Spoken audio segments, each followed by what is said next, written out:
අද මම ඕගොල්ලන්ට කියලා දෙන්න යන්නේ National Institute of Education ශ්‍රී ලංකා එහෙමත් නැත්නම් NI මගින් නොමිලේ ලබා දෙන සේවාවක් පිළිබඳවයි.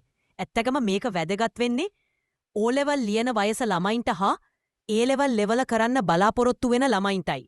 මොකද ඒ ළමයින්ට පුළුවන් වෙනවා මම පරීක්ෂණට මුහුණු දීමෙන් පස්සේ තමන්ගේ උනන්දුව පෞරුෂ ලක්ෂණ සහ මනාපයන් මත තමා බලාපොරොත්තු වෙන රැකියාව මොකක්ද කියන එක තීරණය කර ගැනීම තම පරීක්ෂණය උදව් වෙනවා.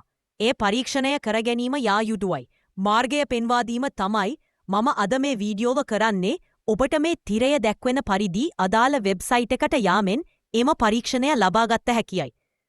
මෙම පරීක්ෂණය සම්පූර්ණ කර ඔබගේ වෘත්තීය ලැබියාව පිළිබඳව අදහසක් ගන්න පුළුවන්. ඒ අනුව ඔබට O level වලින් පස්සේ තමා මොන වගේ මාර්ගයකටද යා යුත්තේ කියලා තීරණය කිරීමට ඔබට පහසු වෙනවා.